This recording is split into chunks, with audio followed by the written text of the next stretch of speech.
My husband came home from a business trip unexpectedly, only to walk into my mother-in-law and sister-in-law cornering and verbally abusing me. He slammed his suitcase down and yelled for them both to get out. Even now, whenever I hear the sound of a suitcase rolling on a tiled floor, my heart still lurches, because that very suitcase, dropped in the middle of a rainy night, saved me from a moment where I felt like I was losing my child, my dignity, and my faith in the man who had slept beside me for so many years. My name is Sarah Miller. I'm 34 years old. Before this, I worked as an in-house accountant for a packaging company in downtown Los Angeles. It wasn't a glamorous job, but the steady paycheck at the end of the month and the annual bonus were enough for me to feel like I could stand on my own 2 feet. Then our daughter Lily was born. She was just 11 months old and teething, fussing almost every night. Sometimes, I'd just close my eyes for 10 minutes, and she'd cry out again, her cheeks flushed, her tiny hands clutching my shirt as if afraid someone would snatch her away. I quit my job to stay home and care for her, occasionally taking on small bookkeeping gigs online. Outsiders might think staying home is easy, but with a young child, there are days when you don't even have time to chew your food or finish a glass of water. My husband is Mark Miller, 40 years old, a fire safety systems engineer for construction projects. He's not a bad man. He's hardworking, loves our daughter, and his paycheck was enough to cover our mortgage and living expenses. He just had one significant weakness that was hard to talk about. He feared being seen as disrespectful to his mother more than he feared hurting my feelings. Our 2-bedroom, 1-bath apartment in a new development in Burbank was just under 800 square feet. We'd saved for nearly 8 years to buy it. The day we got the keys, Mark hugged me in the still paint-scented living room, grinning like a kid. "Babe," he said, "we finally have our own place. It's small, but it's ours." I believed him. That small nest had a foam playmat for Lily to crawl on, kitchen counters I wiped clean every evening, and the scent of homemade chicken noodle soup or pot roast on the table. We weren't rich, but it was warm. I often joked with Mark, "Honey, we may be poor in money, but we're rich in baby cries, right?" He'd laugh, pick up Lily, and kiss her cheek. "Cries are fine, as long as she's healthy, and you don't leave me." Because Lily often ventured to the edge of the kitchen while I was cooking, I placed a small baby monitor camera in the corner of the living room. It wasn't for spying on anyone, and certainly not to guard against family. I just wanted to be able to glance at my phone from the kitchen and see her playing with her yellow teddy bear. Only after becoming a mother did I realize that even with 2 eyes, a mother worries as if she has 100, and even that isn't enough. That late April, the Los Angeles weather began to feel sticky. Every afternoon, dark clouds gathered over the apartment buildings. Wind swept across the balcony, carrying the scent of rain and hot asphalt. That day, I was rinsing rice to make pumpkin porridge for Lily when Mark's phone rang. He glanced at the screen and murmured, "Mum's calling." His mother, Eleanor Miller, was 63 years old, from a small town in rural Ohio. His father had passed away long ago, and she had raised Mark and his younger sister Megan by herself, selling hot dogs from a cart at local events. Because of this, in Mark's heart, his mother was a tireless, strong woman who was almost never wrong. He put her on speaker. Eleanor's voice, tired and drawn out, filled the room. "Mark, honey, my knee has been aching so badly lately. It creaks like an old door when I walk. I was thinking of coming up to LA for a few weeks to see a specialist." Mark quickly asked, "Why didn't you say anything sooner, Mom? Come on up. I'll schedule an appointment for you." She hesitated for a moment, then continued, "I'll bring Megan with me too, okay? She just separated from her husband back home, and people are asking too many questions. Poor thing. She could use a few days at your place to cheer up." I was scooping porridge with a ladle, and my hand paused when I heard Megan's name. It wasn't that I disliked my sister-in-law, it was just that our apartment was small, and Lily was a difficult sleeper. Adding 2 more adults to the mix would undoubtedly turn our routine upside down. Mark looked at me, his eyes asking and pleading, "Can you manage? Mom's really in pain, and Megan's going through a tough time." I stayed silent for a few seconds. An old saying goes, blood is thicker than water. As a daughter-in-law, I didn't want to make my husband uncomfortable. I nodded. "If Mom needs to see a doctor, we'll take care of it. and Megan can stay for a few days to feel better. But please tell your mum beforehand that Lily is a light sleeper, so everyone needs to try to keep their voices down." Mark sighed in relief. "I knew it. You're the kindest wife." I smiled, but my heart wasn't as light as my smile suggested. That evening, after putting Lily to sleep, I changed the sheets in the guest bedroom. I arranged a bottle of muscle rub, a packet of ginger tea, and a new towel. With each task, I told myself, my mother-in-law is coming for medical treatment. My sister-in-law is sad. Giving in a little won't cost me anything.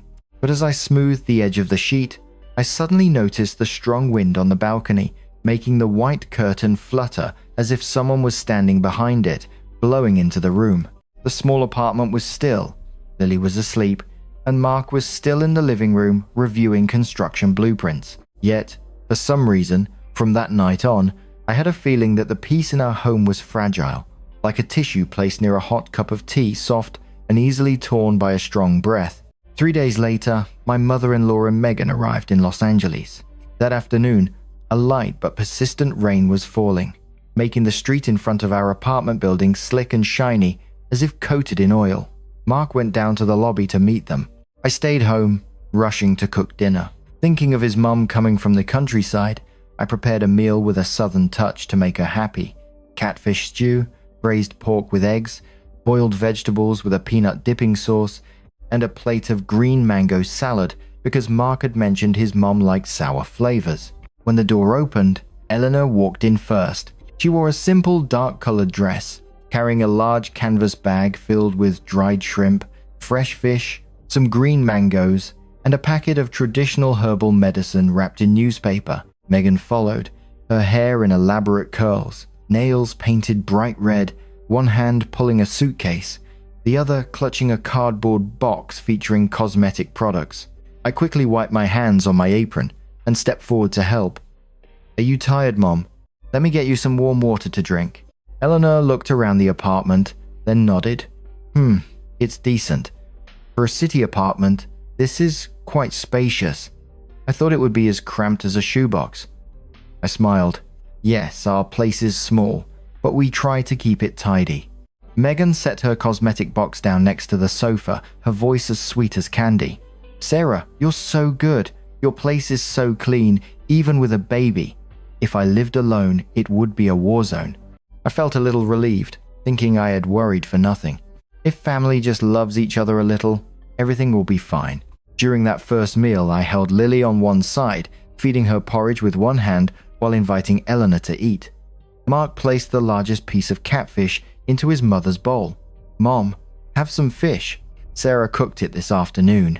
She tasted a spoonful of the stew and subtly frowned, but it was enough for me to see. "What kind of sour soup is this? It's as sweet as dessert, honey. Back in Ohio, I made it with a clear, lightly spicy sour flavor. I guess city folks are used to this style." I paused, then gently explained.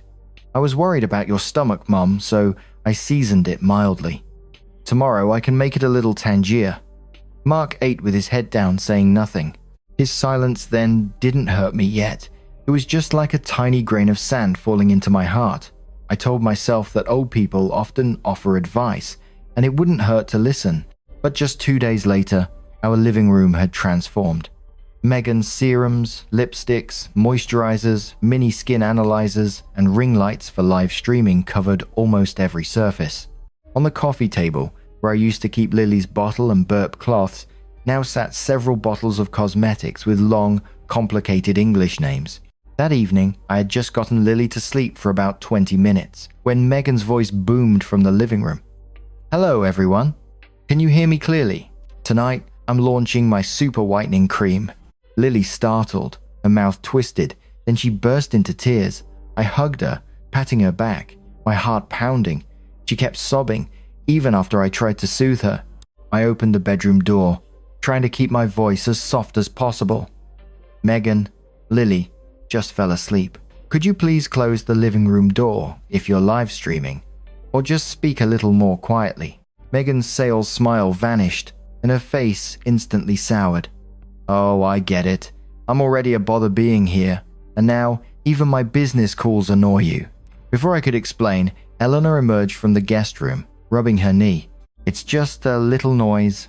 Why are you making such a big deal? She just separated from her husband. Her spirits aren't stable. As a sister-in-law, you should be a little more understanding. Women shouldn't be so narrow-minded. I held Lily, her face red from crying, my throat tight. I'm not being narrow-minded, Mom. I'm just worried she'll wake up and be fussy all night. Eleanor sighed. A child cries a little. What's the big deal? Mark and Megan used to cry even more, and I still raised them selling hot dogs at the market, didn't I? Mark, who had just finished showering, emerged and sensed the tension. He pulled me into the kitchen and whispered, "Come on, honey. Mom's here and Megan's upset. Just bear with it for a few days for me." I looked at him and asked softly, "What about Lily?" He hesitated. "I'll talk to Megan, but please don't upset Mom." I said nothing more. In the living room, Megan's voice rang out again, a little softer this time, but still sharp. Outside on the balcony, rain pattered on the awning. I paced back and forth in the bedroom, comforting my daughter while my spirits sank. This apartment used to be a place where I felt peaceful just by closing the door. Now, even for my daughter to get a quiet night's sleep, I had to choose my words carefully, like begging. The next morning, I woke up at 5:30. Lily wasn't sleeping deeply, just tossing and moaning softly. I quickly placed her on the foam mat, turned on the baby monitor, and hurried into the kitchen to make oatmeal with pumpkin. Eleanor came out, her hair still clipped with a black plastic clip, and looked me up and down. "You're home all day. Why do you look so worn out? People who work 9 to 5 look fresher than you." I spooned porridge into a bowl, forcing a smile. Oh, Lily was fussy until almost 3 in the morning. Eleanor pulled up a chair and sat down, her voice flat. Back when I sold hot dogs, I'd be setting up my cart by 3 a.m. and serving by 4. Mark cried, Megan cried, but I still did it. No one helped me. That's how it is for mothers. What's the point of complaining and giving your husband a headache? The words fell lightly, but my heart felt as heavy as if someone had placed a stone on it. I wasn't complaining. I just mentioned how Lily slept, and it turned into me counting my sacrifices. Megan then emerged from her room, wearing pink silk pajamas, holding her phone and filming herself. "Oh, Mum, times are different now. They call it mom stress. But Sarah actually looks okay. Online, I see moms saying they'll divorce their husbands if they just breathe too loudly." After saying this, Megan chuckled as if she just said something incredibly clever. I forced a laugh, just to move past it. I placed the bowl of porridge in front of her. "Megan, do you want breakfast? I can boil some more eggs." Megan waved her hand. "No thanks, sis. I'm doing a detox. Carbs make you gain weight. If I'm selling cosmetics and my face is round like a dumpling, I'll lose all my customers." Eleanor looked at the breakfast spread of porridge, boiled eggs, and sliced cucumbers, then clicked her tongue. "We have an elder in the house, and breakfast is this simple, dear.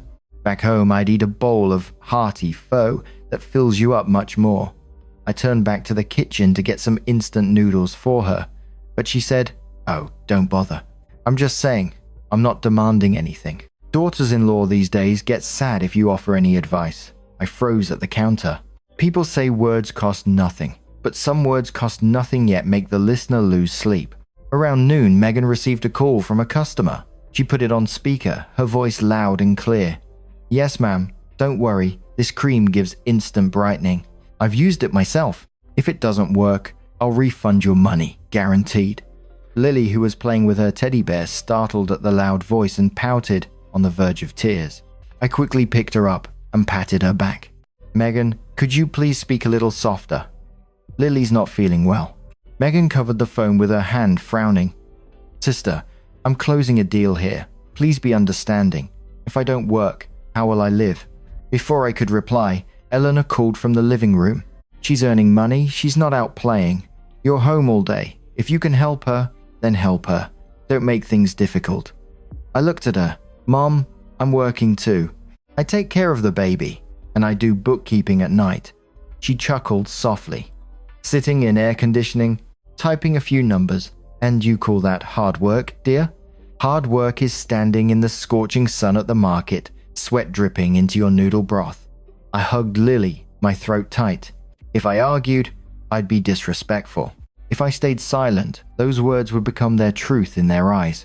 When Mark came home that afternoon, I told him what happened. He was taking off his shoes, looking exhausted from the construction site. I said, Megan needs to organize her things. The living room doesn't have space for Lily to crawl anymore. He nodded. Okay, I'll talk to her. I asked, what about what Mom said about me not working hard? He exhaled. Mom just says things. She doesn't mean anything by it. Don't take it to heart. I looked at him and suddenly found it absurd. She doesn't mean anything by it, how convenient. Hurt someone with words, then just brush it off like wiping dust from a table. That evening, I washed dishes alone. Megan's bowls still had lipstick stains on the rims. In the living room, Eleanor was recounting stories of how hard it was to raise her children in the past. Mark listened attentively, occasionally interjecting with a yes, Mom. I wasn't jealous of my mother-in-law's past. I just wish my husband understood that his mother's sacrifices shouldn't overshadow every struggle his wife faced today. As night fell, I changed the batteries in the living room baby monitor. It was a normal action, like any cautious mother, but when I saw the small red light glow in the corner of the room, I suddenly felt a chill. Perhaps in this house, if my words didn't carry enough weight, then one day the truth would have to find a way to speak for itself. From that day on, I began to understand something. Some people don't need to fight for the house itself. They just need to fight for their voice in the house to make you feel stifled. Lily was born a bit premature, weighing just over 5 pounds at birth. The doctor advised me to closely monitor her eating and sleeping, especially if she had a fever or refused to feed. So I meticulously recorded how many scoops of formula, what temperature the water should be, what time to give her vitamin D, all in a small notebook kept next to the kitchen shelf. One morning, I had just prepared a bottle of formula for her when Eleanor stood behind me, staring intently. You measure formula as if it's gold, dear. I turned, smiling faintly. Yes, formula needs to be precise, Mom. If it's too concentrated, it's hard to digest. Too diluted, and it doesn't provide enough nutrients. She frowned. Back when I raised Mark and Megan, I didn't know anything about formulas or precise measurements. They grew up strong on chewed rice and thin broth. The words chewed rice made me flinch, but I kept my voice gentle. Doctors don't recommend that anymore, Mom. Babies have delicate stomachs. Eleanor set a glass down on the table with a clink. Are you implying that I didn't know how to raise my children? I quickly said, No, Mom, it's not like that. Every era has its own methods. I'm just following the doctor's advice. Megan, who was sitting on the sofa applying labels to some cream jars, interjected. Sarah is so meticulous. Lily is going to turn into a glass princess. Every little thing needs a doctor. Every little thing needs a thermometer. I picked Lily up, replying in a half-joking, half-serious tone. Princess or warrior, she's my child and her pain is my pain. Megan paused, then pouted. I was just joking. Why are you so tense? I didn't want to argue, but I was starting to feel weary inside. Someone who just jokes but always picks at another's raw nerves, that kind of humor is only funny to themselves. That afternoon, Lily had just fallen asleep for a while. I quietly closed her bedroom door, turned on a gentle fan, and placed a burp cloth nearby because she often sweated around her head. I went to the kitchen to wash the porridge pot when I heard the bedroom door swing open. Lilybug, Grandma's coming to visit. Honey, Eleanor's voice rang out loudly and clearly. Lily startled and burst into tears. I rushed in to find her bending down to pick Lily up. Mom, she just fell asleep. She turned around, her face annoyed. Grandma isn't allowed to hold her grandchild? You're acting like I'm a stranger. I took Lily from her. My daughter was crying, her face red, her small hands clutching my shirt tightly. I didn't say that, Mom, but she's a difficult sleeper. When you call loudly, it wakes her up. Eleanor sat on the edge of the bed, her voice hardening. You carry her all day. That's why she's so clingy to her mother. Children need to cry a little to grow strong. If you keep spoiling her like this, don't blame me when she turns out bad. I took a deep breath. I knew that if I said one more wrong thing, it would become the daughter-in-law being rude to her mother-in-law. But seeing my daughter sobbing, I couldn't hold back anymore. Mom, she's only 11 months old. She's crying because she's scared, not because she's being manipulative. Please, if you want to come in while she's sleeping, Just knock gently for me." Eleanor stood up abruptly. "I raised 2 grown children. Now I have to learn from you to knock before visiting my own grandchild." The way she said I made me freeze. Since I married into the family, she had never addressed me that way. Megan heard the commotion and walked in, arms crossed, leaning against the doorframe. "Oh, Mom, Sarah is raising her child scientifically. We country folks can't argue with that." The comment was light, but it stung.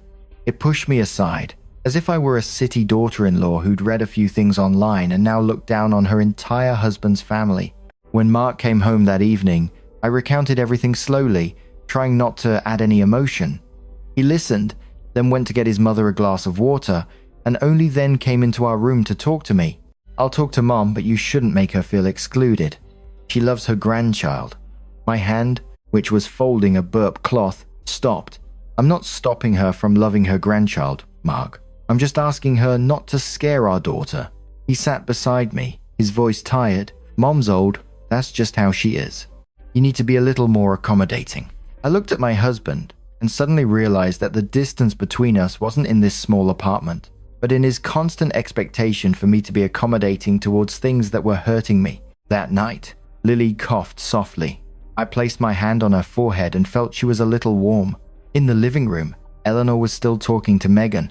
Spoiling a child too much can ruin them. A fish without salt spoils quickly. A child who disobeys their parents will go astray in 100 ways.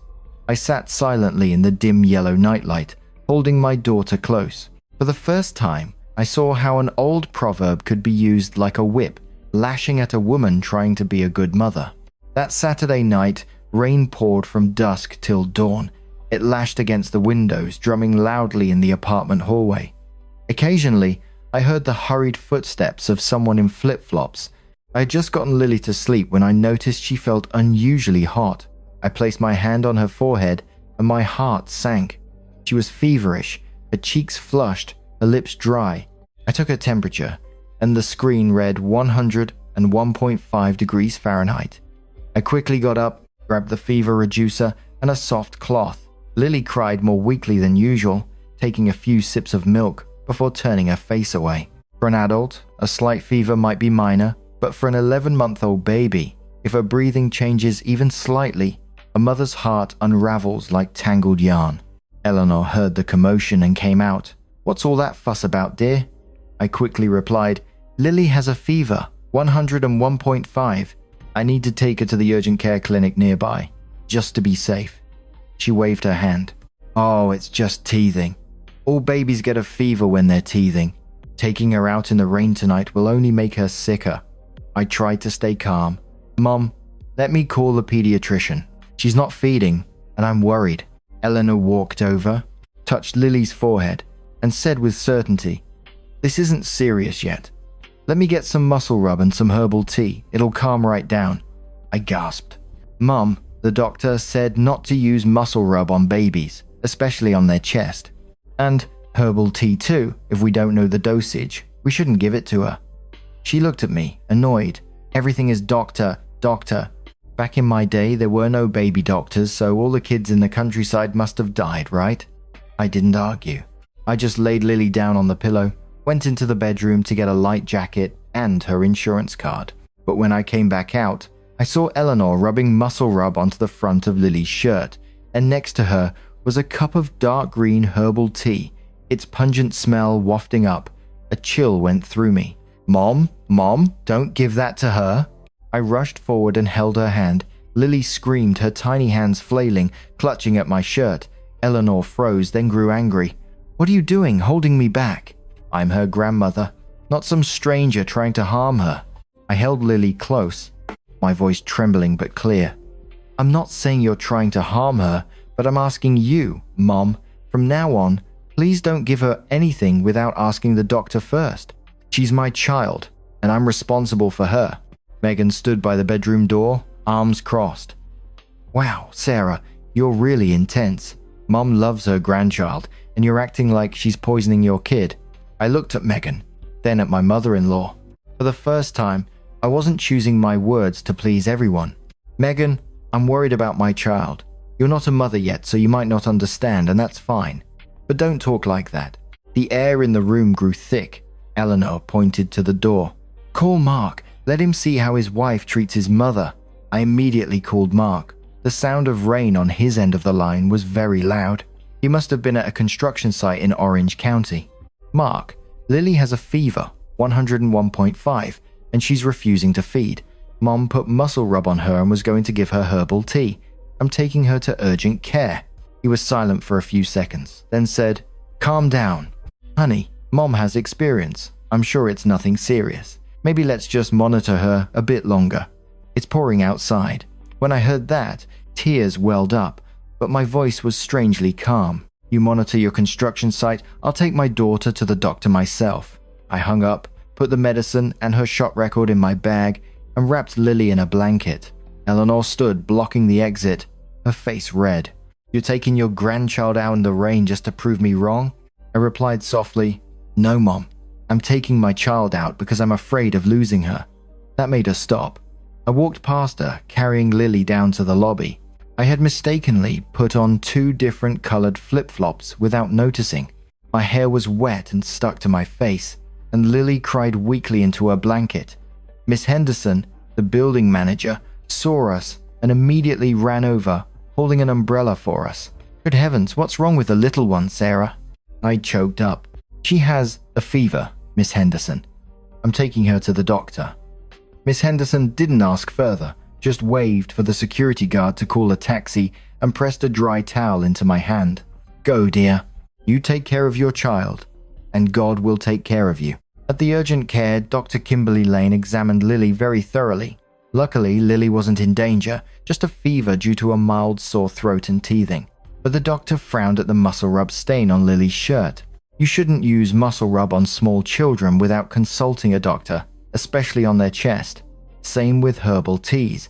If you don't know the dosage, don't give them. I sat there holding my daughter, relieved and trembling. It turned out that what I feared wasn't overreacting.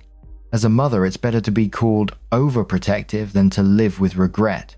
It was nearly 2 a.m. when I got home. Eleanor and Megan were still sitting in the living room, their faces stone cold. Mark had sent a text. How is she, honey? I stared at the message for a long time before replying, She's fine, but I'm not. I put the prescription, the receipt, and the doctor's instructions into a drawer. As I closed the cabinet, I understood one thing clearly. From tonight on, if no one stood up for my daughter and me, then I would have to learn to stand up for us myself. The next morning, I woke up to Lily's soft coughs. Her fever had lessened, but she was still weak, burrowing her face into my chest like a wet kitten.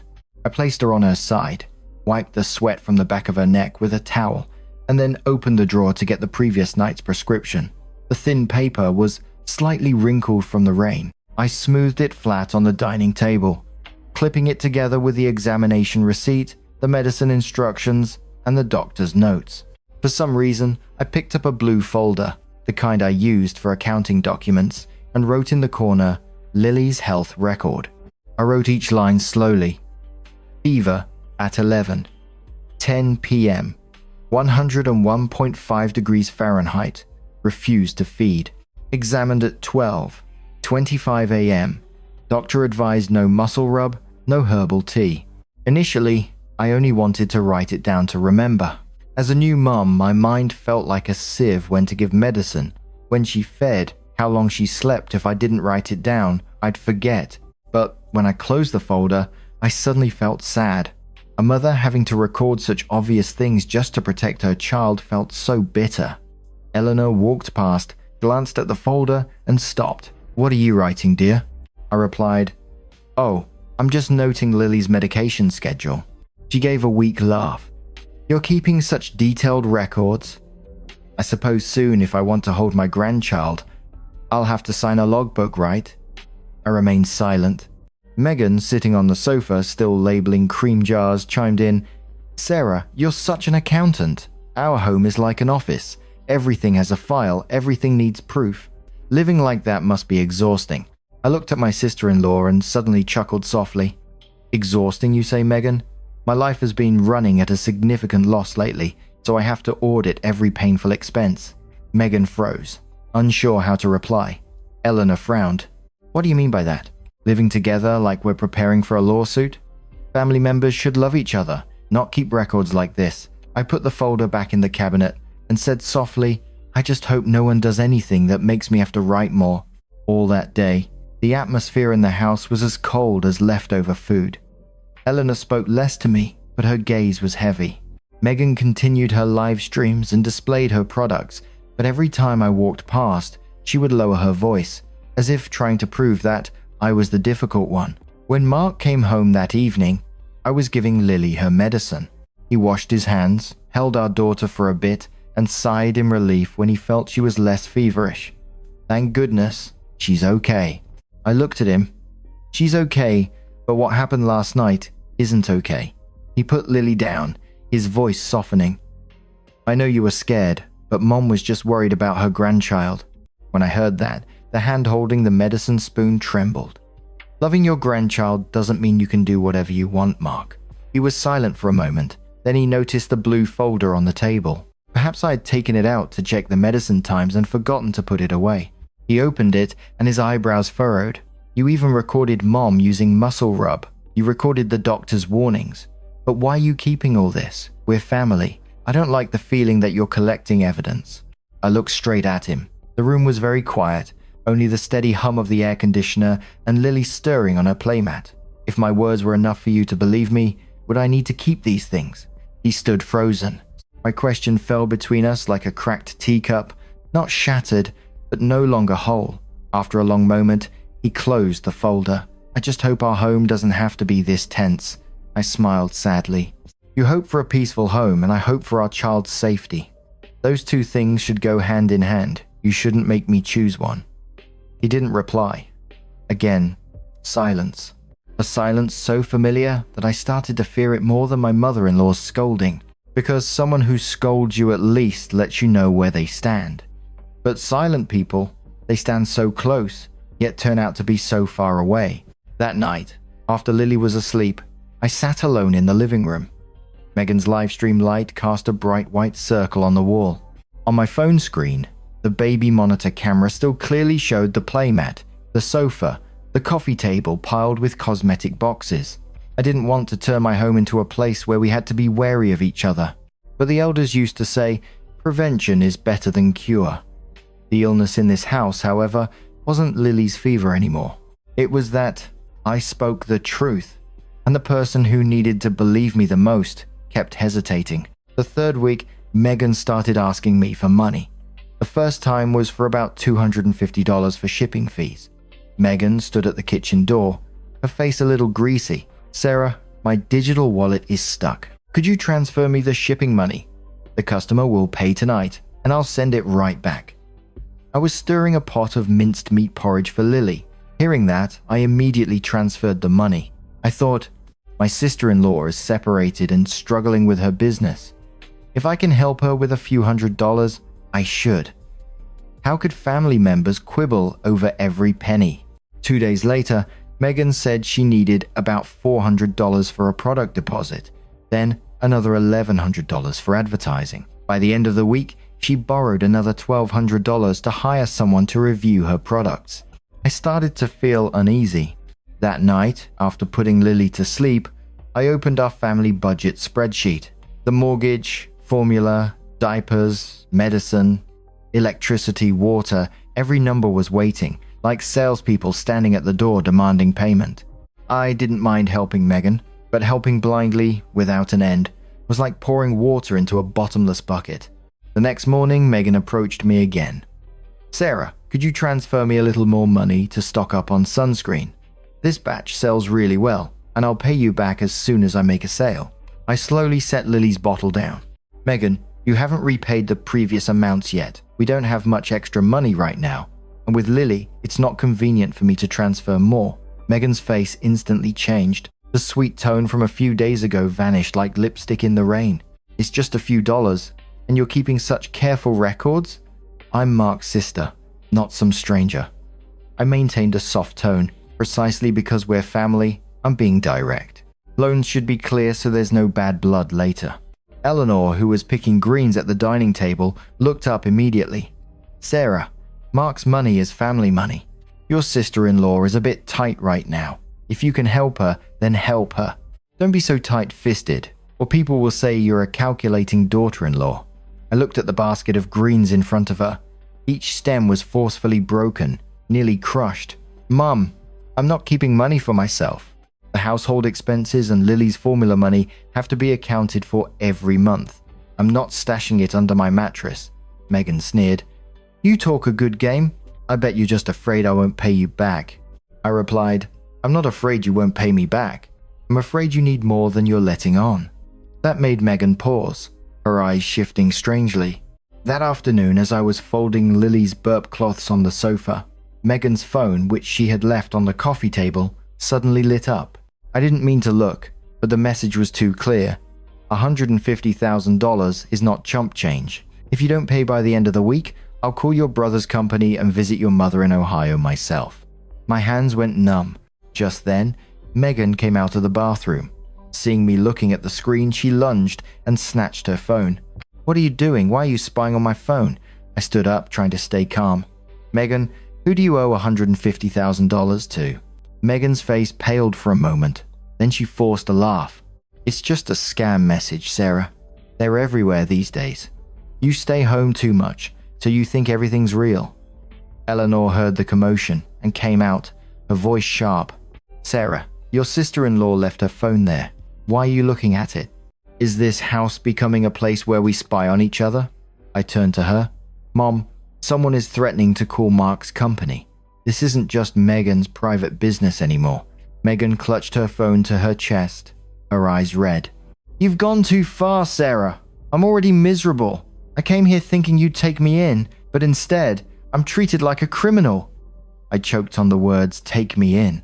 I had given up a bedroom, cooked meals, transferred money, endured noise for my daughter's sake. But all it took was one question from me, and I became the villain. That night, I texted Mark. You need to ask Megan about this debt. There's a threatening message about calling your company for $150,000. He looked at the message for a long time before replying, I'm at the construction site. I'll ask her when I get home. But he came home late that night. Eleanor complained of a headache. Megan sat crying in her room. And Lily was fussy again because she was teething. Mark looked from one side to the other, then just said to me, I'll deal with it tomorrow. Everyone's tired tonight. I carried Lily into the bedroom and closed the door softly. Some disasters don't strike all at once. They arrive with words like, tomorrow, and I'm sure it's nothing serious. And I began to fear that my husband's tomorrow would come even later than the storm brewing in our house. Monday morning, Eleanor woke up earlier than usual. She sat at the dining table, a folded piece of paper in front of her next to the ginger tea I had made for her last night, untouched. I was feeding Lily porridge when she pushed the paper towards me. Honey, take a look at this for me. The clinic wants us to pay about $10,000 up front for my knee procedure. I put the spoon down, wiped Lily's mouth, and picked up the paper. At the top was the name of an orthopedic clinic in downtown LA. The patient's name was Eleanor Miller, but the patient ID section was smudged. The seal at the bottom was strangely blurry, looking like a photograph that had been printed out.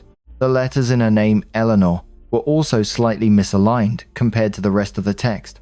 I asked gently, Mom, when did you go for an exam? I didn't know. She avoided my gaze. Megan took me the other day.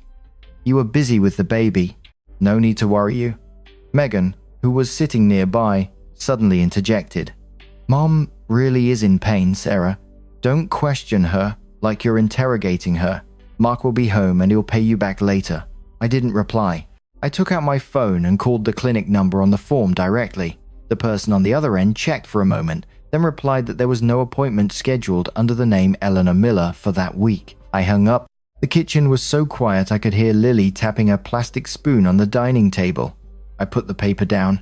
Mom, the clinic said you don't have an appointment. Eleanor's face flushed. Why did you call? Don't you trust me? I looked at her, my voice still soft but no longer trembling. If I'm going to take care of you, Mom, I need to know the paperwork is real. If you're in pain, I'll take you back to a reputable doctor. But this paper isn't right. Megan jumped up. What are you saying? Are you implying that Mom and I made this up to get money from you? Before I could answer, Megan continued, her voice filled with anger and self-pity. If you don't want to give us money, then don't. But you're not exactly short on cash. I know you have a separate account for Lily with over $15,000 in it. Just lend Mum about $17,000 for her procedure and to help me with some inventory. A baby is small. What does she need money for? I picked Lily up from her high chair, hugging her tightly. The phrase, "A baby is small. What does she need money for?" sounded so light. But to me, it felt like someone reaching into the last box of hope I had saved for my daughter. That money was gifts from her birth and savings from the online bookkeeping I did at night, just in case she got sick. It wasn't a lot, but it was a small lifeline for my daughter and me. I spoke each word clearly. Megan, that money is Lily's. She's only 11 months old. She shouldn't have to pay for an adult's debts. Eleanor slammed her hand on the table. How can you say that? Your mother-in-law is in pain, and your sister-in-law is struggling. Are you hoarding money like a dragon guarding a gold pile, or are you preparing for an escape route, planning to take your child and leave your husband? I gently squeezed Lily's back. My daughter looked at me innocently, her eyes wide, not understanding why the adults were yelling. I swallowed hard and slowly said, "Mom, you may not love me, and I can endure that. But please don't use your love for your grandchild as an excuse to take her money." Eleanor froze, then forced a faint smile. Look at her. Daughters-in-law these days. Every word is as sharp as a knife. I looked at the fake medical form lying on the table. At that moment, I no longer felt like I was arguing with my mother-in-law. I just saw two adults using the excuse of family love to push a child and a debt that didn't belong to her. If you were in my shoes, what would you do when money saved for your young child was pressured from you like that? If this story resonates with many daughters-in-law, please leave a like and comment below. Keep listening until the end, because behind that fake medical form was a truth that would make my entire husband's family bow their heads in shame. That evening, I put the blue folder into a canvas bag, adding Lily's birth certificate, shot record, and health insurance card. I also changed my phone password, no longer using Lily's birth date. Megan walked past and sneered, "You're acting like this house is full of thieves." I looked at her and replied very softly, "No, I'm just afraid someone thinks family ties are a key that opens every safe." Megan stiffened, and for the first time, I clearly saw fear in my sister-in-law's eyes. It wasn't fear of me, but fear that I was starting to understand that the debts out there weren't just limited to threatening messages. The next afternoon, when Lily was asleep, I sat at the dining table reviewing the papers in the canvas bag. Birth certificate, shot record, health insurance card, prescriptions. Each small item now felt heavy in my hands. My phone suddenly vibrated an unfamiliar number. I almost didn't answer, because lately strange calls made me nervous. But for some reason, looking at the number, I pressed accept. "Hello, is this Sarah Miller?" A man's voice, slightly hoarse and hesitant, asked, "Yes, this is Sarah. Who is this?" "I'm David Brooks, Megan's husband. Or rather, her estranged husband." My hand clenched the phone. In this house, David's name was always mentioned with disdain. Eleanor had called him a heartless man, abandoning his wife when her business struggled. Megan had cried to Mark that her husband was irresponsible, leaving her to fend for herself. I lowered my voice. "What can I do for you?" The other end was silent for a few seconds, as if choosing words. "I know this is a bit sudden, but please hold on to Mark's documents carefully for me. His ID, phone, bank statements. Don't let Megan get her hands on them." My heart pounded. "Can you explain more?" David sighed. "Megan once used my information to apply for a small online loan. At first, it was just a few $1,000s, but then it snowballed into tens of thousands.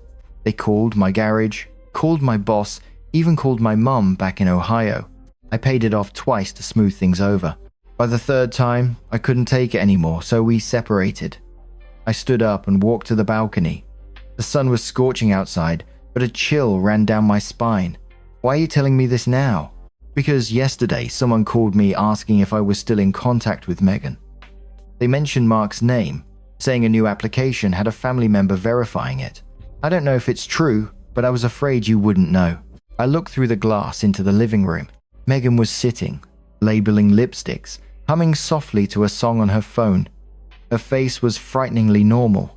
I asked, "Do you have any proof? I still have old messages, call history, transfer receipts. I can send them if you need. I don't want to make a big deal out of this, but I also don't want another family to be dragged through the mud. You understand what I mean, don't you?" I understood. My head was buzzing. I turned on call recording and slowly said, "Mr. Brooks, I'm not taking sides, and I won't accuse anyone without proof. But what you just told me is very important. Please send me everything you have. And Sarah," he added, "don't believe Megan when she cries. I'm not saying she doesn't suffer, but some people cry from pain, and some cry to make others hurt for them." Those words hit my ears as sharply as a knife on a cutting board. After hanging up, I stood on the balcony for a long time. The hot wind rustled through the basil plants I grew, and their pungent scent rose into the air. I remembered Megan's evasive eyes when asked about the $150,000. I remembered the blurry, fake medical form. I remembered Eleanor slamming her hand on the table, pressuring me to take money from my daughter. That night, I sent a text to Mark with David's phone number. David just called me. He said Megan once used his information for an online loan. "You need to secure your documents and ask Megan about this." Nearly an hour later, Mark called back. "Honey," I heard, "but David and Megan are separated. Maybe he's bitter and exaggerating." I closed my eyes. I had expected him to say that, but it still hurt to hear. "You have the right not to believe David, but you don't have the right to ignore the risk to our family." He was silent. I continued, "I'm not asking you to defend me. I'm just asking you not to let your wife and child become the final price to pay." On the other end, the drone of construction machinery echoed. Mark said softly, "I'm coming home. I'll ask Megan. He's coming home. Another promise for tomorrow." I hung up, went into the room, and added more bank statements, my online savings account, confirmation code, to the canvas bag. Lily stirred, her tiny hand reaching up to her pillow, searching for me. I leaned down and kissed her forehead. In the past, I used to think the hardest part of being a daughter-in-law was pleasing your in-laws. It was only then that I understood. The hardest part was seeing a storm coming, while the person steering the boat still insisted it was just a breeze. 2 days after David's call, Mark left for Las Vegas to inspect the fire safety systems for a newly renovated casino. He pulled his suitcase out the door before dawn, while Lily was still sound asleep, one hand clutching a corner of her burp cloth. I stood in the kitchen, brewing him a thermos of coffee. He took it, looking at me as if he wanted to say something, then thought better of it. "I'll be gone for 3 days. Call me right away if anything happens." I asked, "What about Megan? What are you going to do?" He avoided my gaze, zipping his bag. "I'll talk to her properly when I get back. If I make a fuss now, Mom's blood pressure will go up. Please try to keep the peace for a few days for me." I looked at him. The phrase, "keep the peace," was so familiar that I almost knew every breath behind it by heart. "You always tell me to keep the peace. Who's going to stop the person who breaks the peace?" He flinched slightly, but in the end, he just put a hand on my shoulder. "I know you're making sacrifices. Just wait until I get back." Then he left. The door closed so softly, yet it sounded to me like a bolt being thrown. On his first day away, Megan's phone rang constantly. She would look at the screen, hang up, then hug her phone and rush into the bathroom to listen in secret. By noon, I was feeding Lily when I heard Megan's muffled voice from inside the bathroom. "I told you, I'll have the money in a few days. Please don't call my brother's company." Eleanor immediately closed the bathroom door, but the small apartment couldn't hide the sound of fear. By the second afternoon, Megan wasn't wearing any makeup. Her eyes were swollen, and her hair was hastily tied back. Eleanor sat next to her, rubbing her daughter's back, looking at me with eyes that suggested I held the key to their salvation. "Sarah, can you just lend Megan some money? People are hounding her, and it breaks my heart to see her like this." I was changing Lily's clothes and replied slowly, "Mom, I've already said it. Lily's money is not for an adult's debt." Megan burst into tears. "You're so cold, Sarah. I'm not asking you to give me money. I'm asking you to lend it. I'm Mark's sister." I turned to look at her. "Then tell me clearly, who do you owe money to?" Where are the documents? How much is the interest? And why is someone threatening to call Mark's company? Megan fell silent. Eleanor immediately snapped. Why are you interrogating her like that? You're cornering her. She's already suffering. Why dig into her wounds? I felt weary to my bones. Some people start a fire and then blame others for not letting them burn their house down. That night, rain poured and thunder rumbled outside. Lily startled and cried. I held her, making a swift decision. I couldn't let my daughter stay in this house for another night. I grabbed my canvas bag and put in Lily's birth certificate, shot record, health insurance card, fever reducer, 2 sets of her pajamas, and a favorite teddy bear. I planned to go to my sister Laura's house in Silver Lake for one night. Just one night. So Lily could be at peace, and I could breathe. But as I zipped the bag, Eleanor stood at the bedroom door. Where do you think you're going? I picked Lily up. I'm taking Lily to my sister's house for the night. We'll sort things out when Mark gets back. She stepped forward, blocking the exit, her voice cold. If you want to go, go. My grandchild stays here. I thought I had misheard. Mom, what did you say? Lily is my child. Lily is my grandchild. If you're mad at your husband, mad at your mother-in-law, then go by yourself. No one is letting you take my grandchild. Lily, sensing the tension, clung tightly to my neck and screamed. I stepped back, my heart pounding erratically. Mom, get out of my way. I am her mother. Megan suddenly lunged forward, snatching my phone. Just transfer the money, then you can go wherever you want. I gasped and turned. Megan was frantically tapping the screen, her fingers fumbling with the password. A chill ran through me as I realized she was trying Lily's birth date, an old password I had once used in front of her. Megan, give me back my phone. With one arm holding Lily and the other reaching for my phone, I struggled. The canvas bag fell, scattering Lily's birth certificate, shot record, and prescriptions across the floor. Lily cried until her voice was hoarse. Eleanor still blocked the door, her lips trembling. Just transfer it to her. What will it cost you to save your sister-in-law just this once? I looked at my daughter's papers scattered on the cold floor, at my phone in Megan's hand, then at my mother-in-law, who once claimed to love her grandchild more than life itself. In that moment, I understood this apartment was no longer a home. It had become a cage, and if I didn't break out, my daughter would be the first one trapped by an adult's debt. I don't know how long I struggled with Megan. It might have only been a few dozen seconds, but it felt like an entire night. One hand held Lily, the other tried to hold Megan's wrist. My daughter was crying uncontrollably, her face red, her small hands clutching my shirt as if she was about to fall into an abyss. Megan, give me back my phone, Megan cried and typed frantically. Just transfer it. Only $17,000. I'll pay it back as soon as I can. Why are you being so difficult? I choked. That's my daughter's money. Eleanor stood blocking the door, her eyes red, but her voice still firm. You keep saying, your daughter's money. Can a baby eat money? What's the harm in saving her aunt? Just this once. I looked at her, my heart freezing. If a stranger had said that, I could have fought back. But it was my daughter's grandmother, invoking family love to take the last lifeline from a child. Just then, the sound of a key turning in the lock echoed from the front door. All three of us froze. The door swung open. Mark stood there, one side of his shirt soaked, his head damp from the rain. He pulled his dark suitcase, and in his hand was a bag of clementines, the kind I always bought for Lily to smell because she loved the scent of the peels. He looked into the living room. The bag of clementines slipped from his hand, falling to the floor. The oranges rolled under the table, bumping into Lily's scattered birth certificate, shot record, and prescriptions. His suitcase toppled over, hitting the tile with a dull thud. That sound startled Lily, and she cried even louder.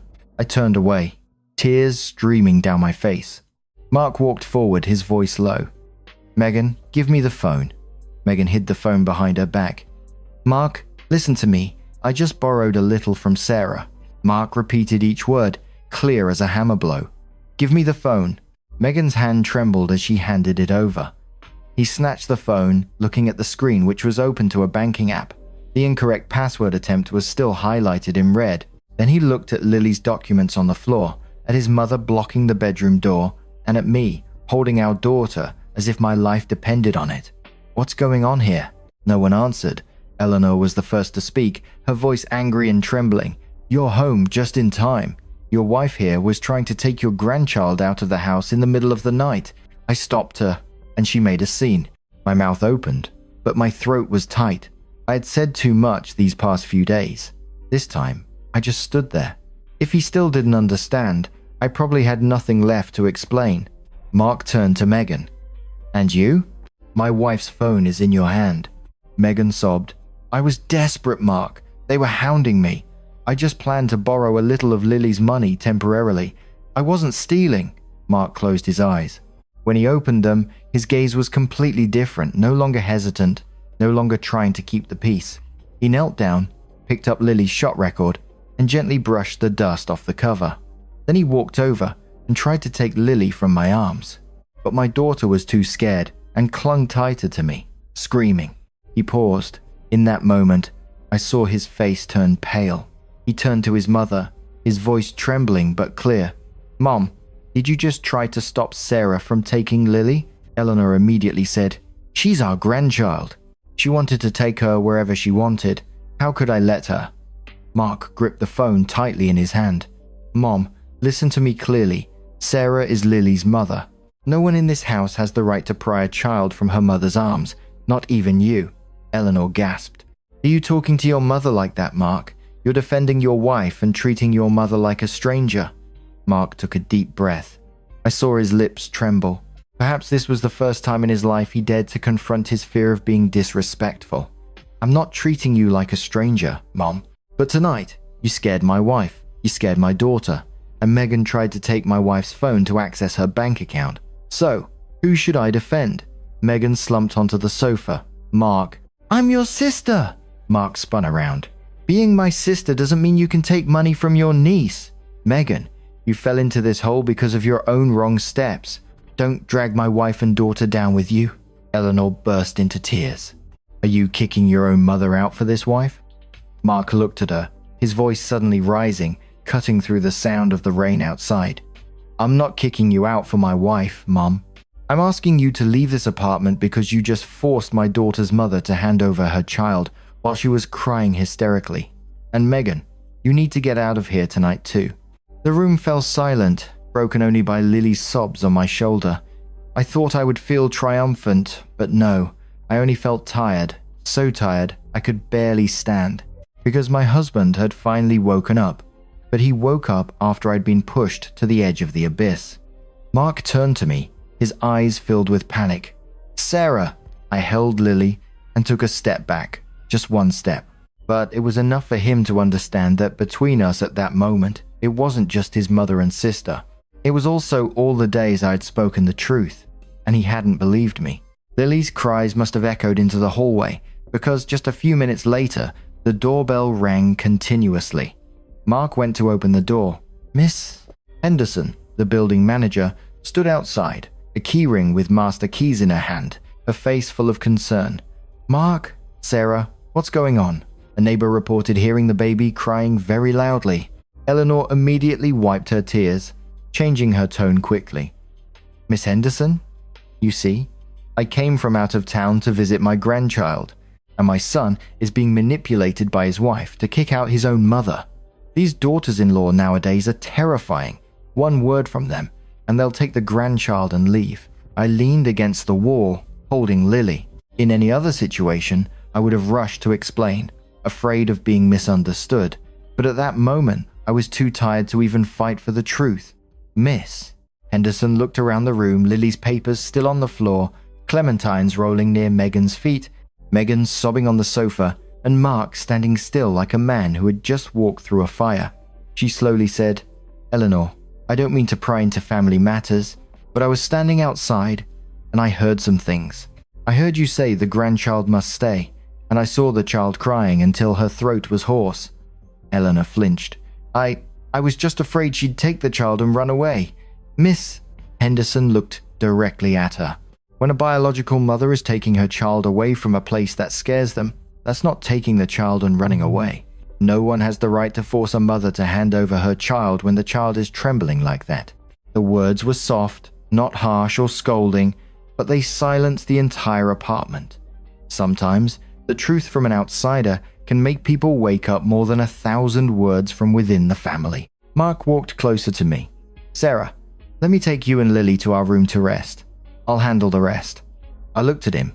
His face was full of regret, but my heart couldn't soften. Some apologies, if they come at the right time, can save a person. If they come too late, there's only salvage. I took my phone from his hand and called my sister Laura. Laura, can you pick me and Lily up, just for one night? The other end was silent for a second. Then my sister's voice came through, completely alert. Where are you? What's going on? I'm coming to help you. I want to take Lily to my place for the night. Mark heard this, and his face went pale. Sarah, don't go. I know I was wrong. I looked down at Lily. She had stopped her loud cries, but was still sobbing, her small hands clutching my shirt, wrinkling it. You know you were wrong because you saw it with your own eyes today. But how many times did I tell you over the past few weeks, and you didn't believe me? Mark couldn't answer. Eleanor still tried to salvage the situation. Husband and wife should talk things out privately. If you take the child and leave, do you want everyone to laugh at this family? I turned to her, my politeness chilling. Mom, don't worry. I won't go around bad-mouthing you. I'm just taking my child to a place where she won't be startled and cry anymore. About 20 minutes later, Laura arrived. She wore a raincoat, her hair wet, and her eyes reddened the moment she saw me. But she didn't make a scene. She just knelt down, picked up Lily's birth certificate and shot record, brushed them clean, and put them in my bag. She told Mark, I'm taking Sarah and Lily to my place. When you truly understand what happened, then come and talk. But tonight, don't try to stop them. Mark stepped aside. His posture at that moment was both pitiful and blameworthy, a man who could handle the heavy responsibility of construction blueprints, yet for so many days, couldn't even manage a single word in defense of his wife. I carried Lily out the door. Miss Henderson gave me a dry towel, patting my shoulder. Go on, dear. Get a good night's sleep tonight. The right and wrong will still be there in the morning. I nodded. As I stepped over the threshold, I heard Megan sobbing behind me, Eleanor mumbling accusations about her own suffering, and Mark calling my name very softly, but I didn't turn back. That night, in the taxi to Silver Lake, Lily fell asleep in my arms, her eyelashes still wet. Outside the window, the rain streaked in long lines. I looked at my reflection, messy hair, swollen eyes, wrinkled clothes. Strangely, I wasn't crying anymore. Perhaps when a person has been in pain for too long, their tears also learn to conserve themselves. I just held my daughter tighter and told myself, at least tonight, no one can tell me to leave my child behind. That night, I stayed at my sister Laura's house. Lily slept on a small mattress next to the bed, her hand still clutching her teddy bear. My sister sat beside me, looking at her niece, then at me, her lips pressed together in concern, not knowing who to scold first. I had just finished changing Lily's clothes when my phone vibrated constantly. A message appeared in my husband's family group chat, then another message, then a call from an unfamiliar number. I opened it, and my heart sank. Megan had sent a video clip to the group. The clip only showed me grabbing the phone, Lily crying. Eleanor stood in the middle of the room and Megan was sobbing, saying, "Please don't do this, I beg you." The entire part where Megan snatched my phone, before Eleanor blocked the door and pressured me to leave Lily, it was all cleanly cut. Aunt Judy messaged, "These daughters-in-law today, who can tolerate them?" Uncle Bob called Mark, his voice so loud that Mark later recounted, still remembering every word. "Mark, you can sue the wife, but you only have one mother. Don't let people say you're so infatuated with your wife that you abandon your mother." I read it, my hands cold. Laura snatched the phone, shaking with anger. "Sarah, don't reply. They're staging a show, and the more you talk, the more you'll look like the villain." I sat still. At that moment, I wasn't afraid of being scolded. I was only hurt because they didn't care about the truth. They only needed a clip long enough to cast judgment on a daughter-in-law. In the apartment, Mark also received the video clip. Eleanor sat crying. Megan buried her face in her hands, and relatives took turns calling. If it had been before, he would probably have said, "Everyone's heated right now." But that night, he didn't say anything else. He pulled a chair to the middle of the living room and connected the baby monitor camera to the TV. The footage played Meghan live streaming late at night, startling Lily. Eleanor arbitrarily applying muscle rub to my daughter. The sarcastic comments at dinner. The smudged fake medical form on the table.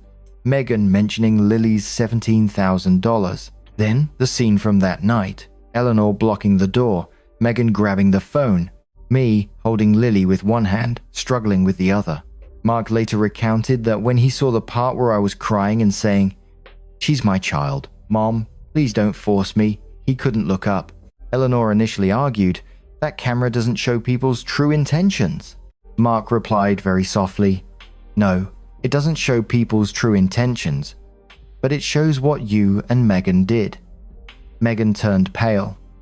"Mark, are you going to use the camera to hurt me?" Looking at his sister, he said, "No one is hurting you more than you hurt yourself by editing that clip to hurt Sarah."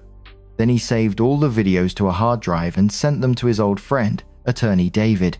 For the first time, he wasn't trying to mediate to keep the peace. He sided with the truth, even if that truth made his mother and sister lose face.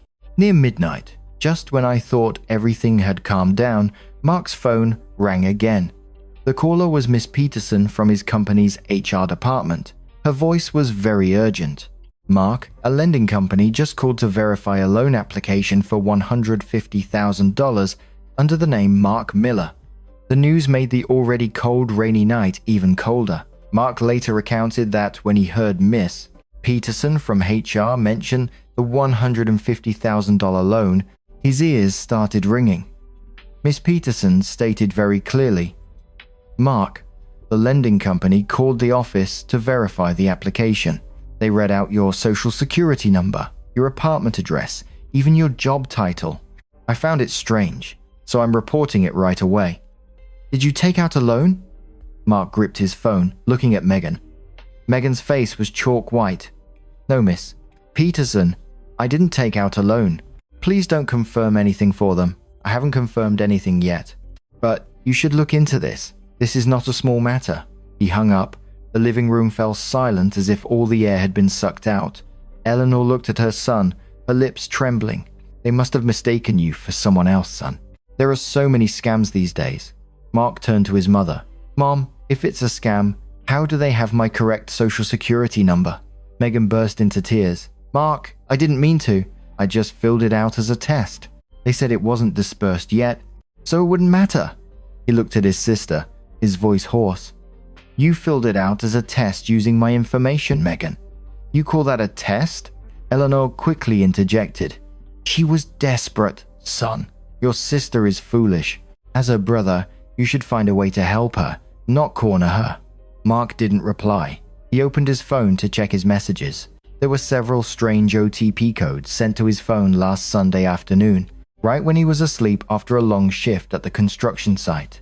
He had seen them before but thought they were spam and deleted a few, some remaining. He reopened the living room camera footage for that exact time. On the screen, Meghan quietly emerged from her room. She looked around, saw Mark asleep on the sofa, then took his wallet from the TV stand. She pulled out his driver's license, placed it on the coffee table, and took photos of both sides with her phone. A moment later, she held his phone up to his face to unlock it using facial recognition.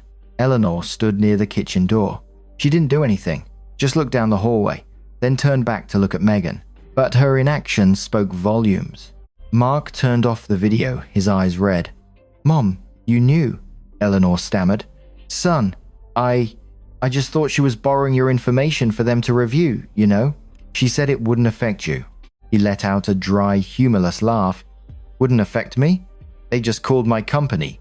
Mom, if Miss Peterson hadn't reported it, my wife and daughter would have been dragged into paying off this debt too." Meghan knelt beside the sofa. "Mark, I'm so scared. They've been hounding me so badly. I thought you had a good salary, a good credit score. I just wanted to borrow your name to get some breathing room, and I'd pay it back." Mark looked at his sister and slowly said, "You didn't borrow my name. You took my personal information without permission. And you tried to take Lily's money. Meghan, you've gone too far." Then he called attorney David. He put him on speaker. David's voice was calm but very serious. Mark, first and foremost, you are not to sign any acknowledgement of debt. Do not verbally confirm any guarantee over the phone. Back up all camera footage, OTP messages, the lending company's phone number, and their call history to your company. Tomorrow morning, file a police report for unauthorized use of personal information. Eleanor heard the words police report and panicked. Oh my God, son. Are you going to turn your own sister in? Mark looked at his mother, his voice not loud but cold. Mum, this isn't just another family argument anymore. That night, he texted me. Sarah, I'm sorry. You were right. Megan used my information to apply for a loan of $150,000. I'm handling it, but I know a text message apology isn't enough. I read that message as Lily slept peacefully beside me. The nightlight cast a gentle glow on her face. So peaceful it pierced my heart. My hand trembled, not from surprise, but because my worst fear had finally come true. I didn't reply immediately. Some wounds can't just stop hurting because the person who caused them admits they were wrong. Outside, the rain had stopped, but in my heart, a different kind of storm still raged. The next evening, I asked my sister Laura to drive me back to the apartment to get some nasal drops and Lily's favorite teddy bear. I didn't plan to stay long. I just wanted to grab the things and leave immediately, because my mind was still as tangled as a ball of yarn after a cat had played with it. But as I reached the door, I heard Aunt Judy's voice inside the apartment. Mark, just sign it. Your sister is foolish, so her brother has to bear the burden. Your mother has cried all her tears. I froze outside the door, Aunt Judy's sharp gaze fixed on me.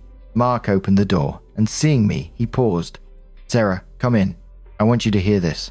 In the living room, Eleanor sat, wiping her tears with a handkerchief. Megan bowed her head. Uncle Bob and Aunt Judy sat on either side, like two judges. On the table was a pre-written document. I glanced at it and saw the words, Mark Miller voluntarily accepts responsibility for the payment of $150,000 on behalf of Megan Miller. My heart pounded. Eleanor saw me and choked out, Sarah, you're a mother too. Please, have pity and tell your husband to sign it. Save your sister-in-law this one time. It's like saving your mum. Before I could say anything, Aunt Judy interjected. Husband and wife argue for a few days, then it passes. But if your mother grieves to death, that's a lifelong regret. They say blood is thicker than water. Who abandons their own flesh and blood? Mark picked up the pen. I looked at his hand, a chill running through me. If he signed, everything would be over. It wouldn't just be about money. The last shred of our small family would be torn apart. But he put the pen down. I am a dutiful son, but I will not use my wife's tears to pay for someone else's mistakes. The room fell silent. Just then, Attorney David walked in, accompanied by Miss Henderson and Officer Dave, the local police officer. Mark spoke first. I invited everyone here to document this, to prevent any accusations of forced signing or later changing stories within the family. Uncle Bob bristled. This is a family matter. Why bring outsiders into it? Mark turned on the TV and connected the baby monitor camera. I used to think it was a family matter too, but when my personal information is used for a loan application, when my wife is slandered with edited video clips, it's no longer something that can be handled behind closed doors. Video clips played, Megan snatching my phone, Eleanor blocking the door, the fake medical form on the table, then the footage of Megan secretly taking pictures of Mark's driver's license while he slept. Eleanor standing nearby, not intervening. I stood beside Laura, gripping the strap of my bag tightly. I didn't cry, but my throat was tight with bitterness. Attorney David placed additional printouts on the table. Messages, OTP codes, and call history from the lending company. Then Mark video called David Brooks.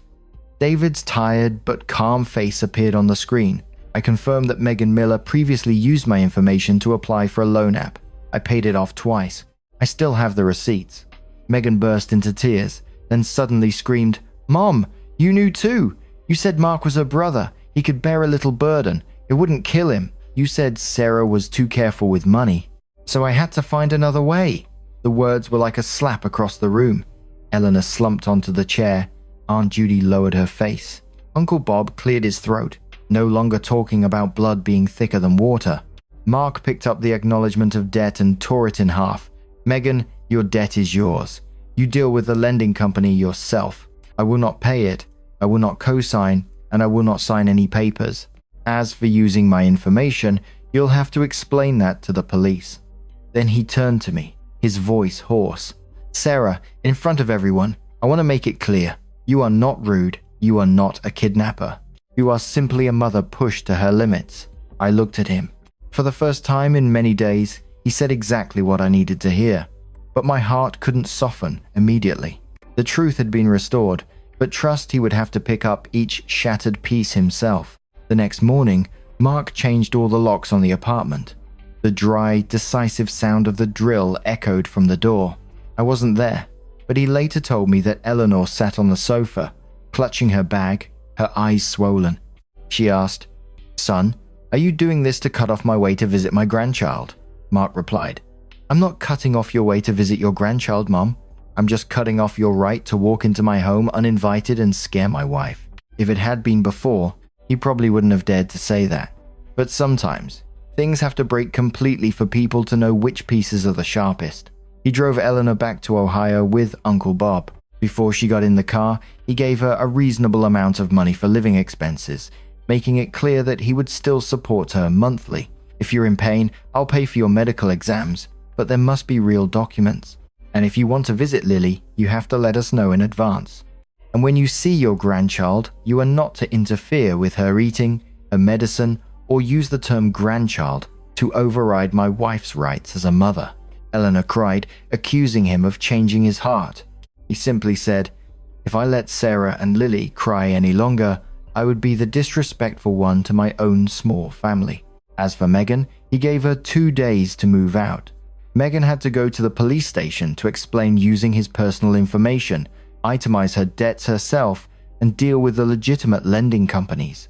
I'm not abandoning my sister, but I'm not going to let my wife and daughter be your lifeline either. Megan sent an apology to me in the family group chat. Initially, the wording was evasive, but Mark made her rewrite it. Eventually, Megan had to admit to editing the video clip, snatching the phone, and targeting Lily's money. Mark also promptly sent the original clip to the group, writing very clearly, Sarah is not rude. She did not kidnap her child. She was simply protecting her child when pushed to the brink. The one who was wrong first is me, for letting my wife speak through tears for too long without listening. I read that message at Laura's house. It was strange. I no longer felt triumphant. I only felt tired. A woman who has endured injustice doesn't need others to kneel at her feet. She just needs the truth to stop being twisted. I stayed at Laura's for nearly 3 weeks. Mark visited many times, sometimes bringing formula, sometimes nasal drops, sometimes just standing outside the yard to hand over Lily's teddy bear, then leaving. He didn't pressure me to come back, nor did he say, please bear with it for me. One afternoon, he stood at Laura's gate, his shirt wrinkled from rushing over from a construction site. He said, I didn't come to pick you up to bear with it again. I came so you know that if you come back to that house, it has to be your house and Lily's house. I asked, if you hadn't come home unexpectedly that day, would you have believed me? He bowed his head for a very long time. Perhaps I would have been even slower, and that is my biggest fault. I didn't forgive him immediately. I set conditions. No one from his family was allowed to enter our apartment uninvited. Lily's money was to be kept separate. All decisions related to our child had to be made jointly by both of us. Eleanor could only visit her grandchild with advance notice and with respect. Megan could only meet Lily again after her debts were resolved, and she offered a genuine apology without any more crocodile tears. Mark nodded, agreeing without hesitation. That day, I carried Lily back to our apartment. It was still the same small apartment. Still the foam playmat, the dining table, the balcony with a few basil plants. But there were no more late-night live streams.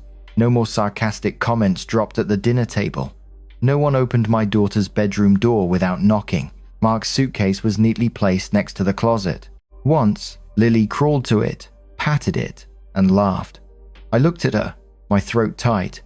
To me, that suitcase wasn't just a piece of luggage for business trips. It was the sound of a husband waking up after too many days of silence. In family life, filial piety is a precious thing, but filial piety cannot be an excuse for one person to trample on another's dignity and safety. Being a daughter-in-law doesn't mean having to swallow every injustice. And being a husband certainly doesn't mean standing in the middle, forcing your wife to suffer just so your home appears peaceful from the outside. If you found this story compelling and moving, please leave a like to support the channel. If you have any feedback for the channel, please leave a comment below. Thank you for listening to the end. I wish you good health, peace, and I'll see you in the next story.